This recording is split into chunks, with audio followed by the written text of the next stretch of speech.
Sunugal 24.net, l'information à sa juste valeur, c'est ici même, Sunugal 24.net. Une croissance inclusive. L'axe 2, c'est le capital humain, la protection sociale, le développement durable. Et enfin, l'axe 3, c'est la gouvernance, les institutions, la paix et la sécurité. Le président Macky Sall nous donne rendez-vous en 2035 pour l'émergence. De 2012 à maintenant, que de chemin parcouru,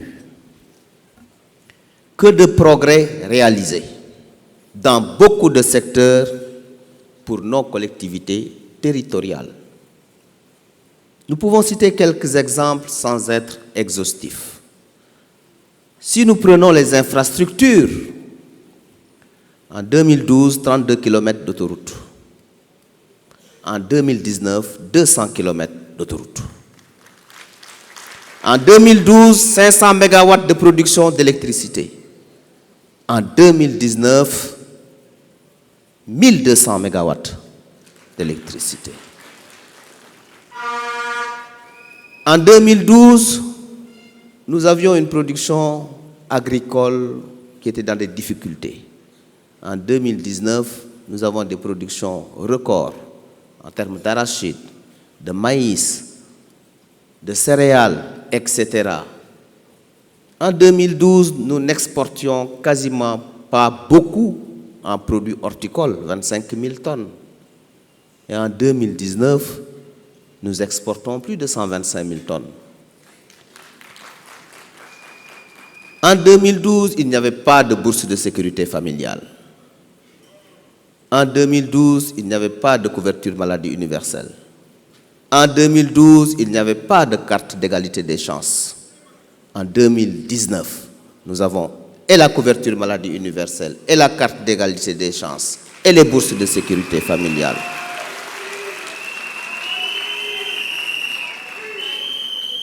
En 2012, chez le président de l'Association des départements du Sénégal, vous l'avez dit, le fonds de dotation de la décentralisation était de 16 milliards.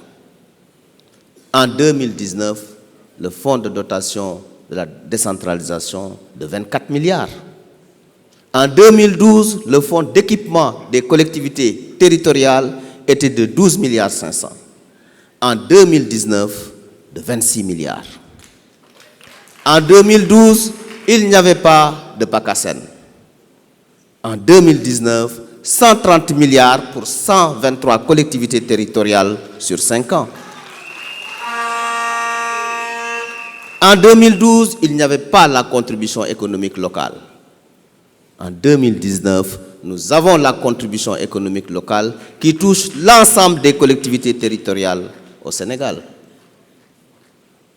Je pouvais continuer sur les énormes réalisations du PUDC, du PUMA, de Promoville, dans l'éducation, dans la santé, etc. Bref, c'est dans ce contexte particulier où le Sénégal est dans une trajectoire d'émergence qui se traduit par un taux de croissance qui était à 1,7% en 2011 et qui tourne autour de 7%, 6,5-7% en 2019.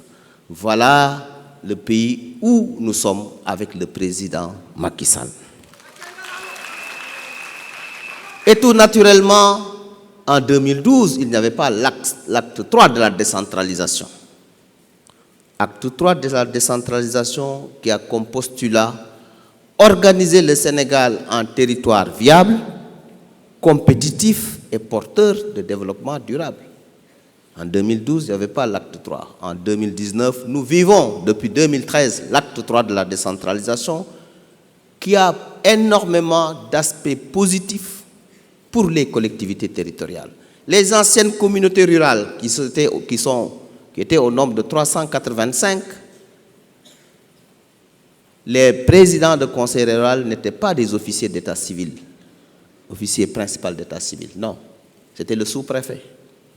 Maintenant, avec la communalisation intégrale de l'acte 3, tous les maires ou anciens présidents de conseil rural devenus maires sont des officiers principaux des centres d'état civil.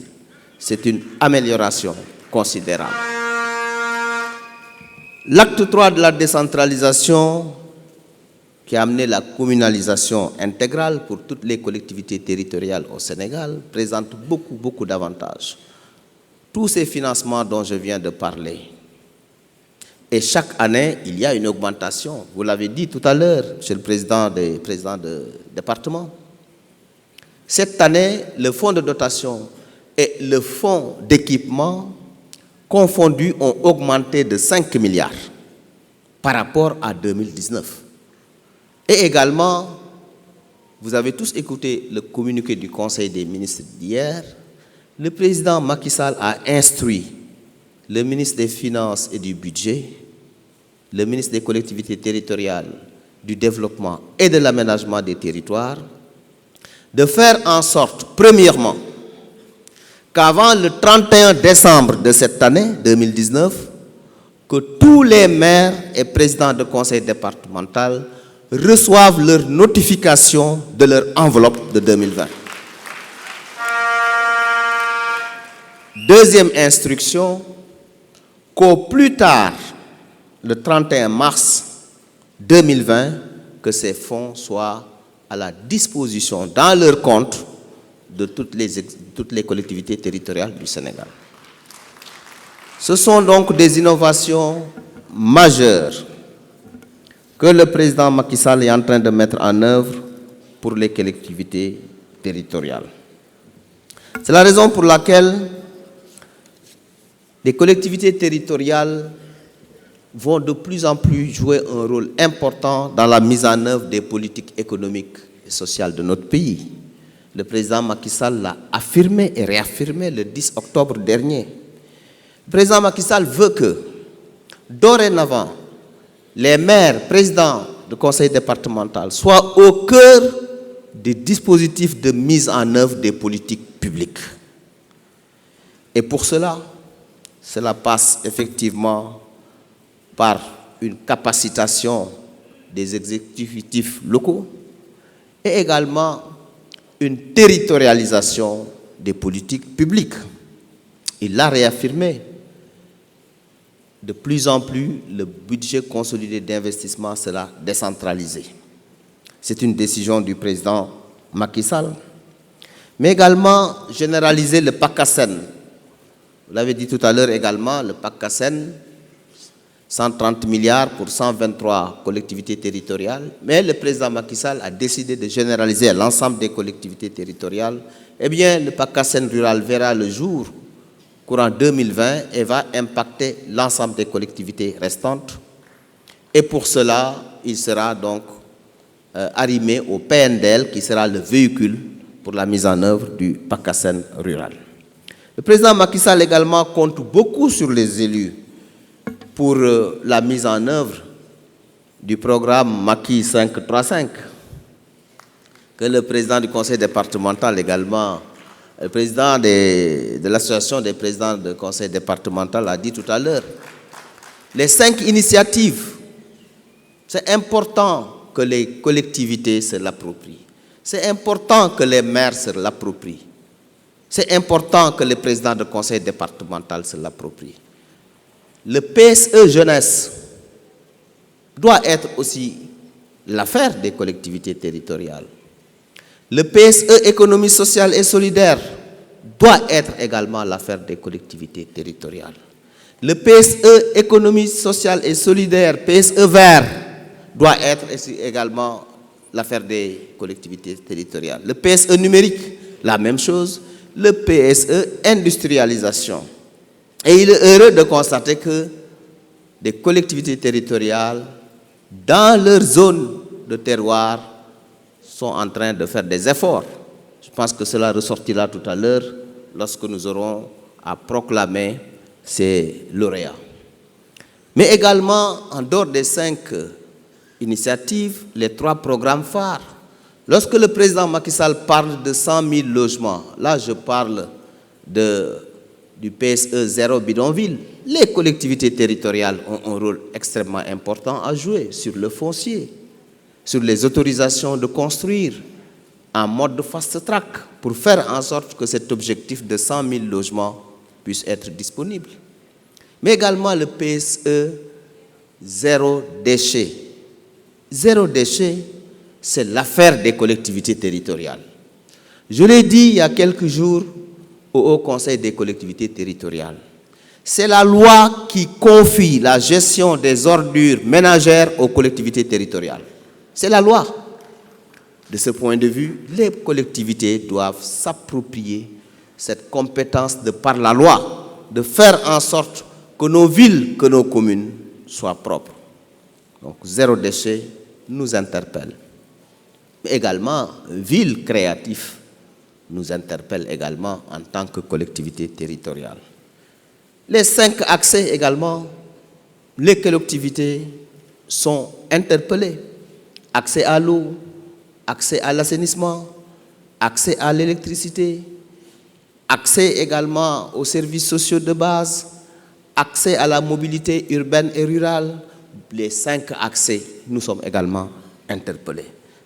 C'est pour dire donc que la cérémonie qui nous réunit aujourd'hui est une cérémonie de distinction des meilleures pratiques et innovations dans l'espace du développement territorial et intervient dans un contexte marqué par d'importantes mutations devant impulser de véritables politiques territoriales qui exigent également des formes d'action publique plus diversifiées basées sur la subsidiarité, la contractualisation et la transversalité. Comme pour dire que l'émergence du Sénégal passe par le développement du capital humain et le plein épanouissement des citoyens, l'implication des populations dans la gestion des affaires locales en constitue un moyen pour promouvoir la bonne gouvernance, la stabilité politique et la paix sociale. L'événement de ce jour de dimension nationale vient à son heure et constitue une reconnaissance du rôle clé des acteurs territoriaux dans la volonté toujours réaffirmée d'opérationnaliser les politiques publiques à la base. Je constate pour m'en féliciter l'engouement des exécutifs locaux suite à une première édition réussie et à tout point de vue. Donc à ce niveau, je voudrais d'emblée remercier et féliciter vivement et chaleureusement l'ONG ENDA ECOPOP pour toute son implication dans la maturation de cette belle initiative, l'Union des associations des élus locaux, le Programme national de développement local PNDL et tous les partenaires pour avoir participé à la formulation de cette belle et généreuse idée de distinguer et primer les acteurs qui œuvrent pour la promotion de la gouvernance et du développement durable de nos collectivités territoriales. Je voudrais également féliciter tous les lauréats ici présents. Et j'ai suivi avec attention tout le processus. C'est un processus transparent. C'est un processus participatif. Nous avons plus de 125 collectivités territoriales qui ont participé. Nous souhaitons les années prochaines avoir beaucoup plus de collectivités qui participent.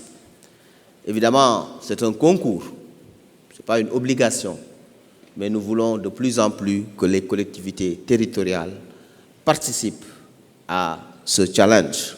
J'ai également bien noté la proposition de faire du 10 octobre cette journée de remise de ces distinctions et je transmettrai à son Excellence M. Macky Sall votre volonté, votre décision, votre souhait de faire de cette cérémonie le jour du grand prix du chef de l'État pour le leadership local.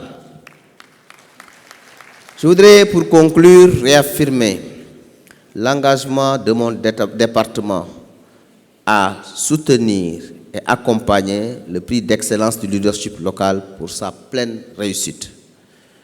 C'est une voie sûre pour le renforcement de la décentralisation et le développement des territoires de notre cher Sénégal, engagé jusque dans ses moindres coins et recoins dans la voie de l'émergence. À tous les heureux récipiendaires, je vous félicite très chaleureusement. Aux autres nominés, je vous encourage vivement à cultiver dans vos actions de tous les jours le culte de l'excellence. M. Bassirou Kanouté, j'ai bien lu le slide que vous nous avez montré tout à l'heure de Nelson Mandela. Je pense que nous tous, nous devons méditer cela. On ne perd jamais, on gagne ou on apprend. Je vous remercie de votre aimable attention. L'information à sa juste valeur, c'est ici même, Sunugal 24.net.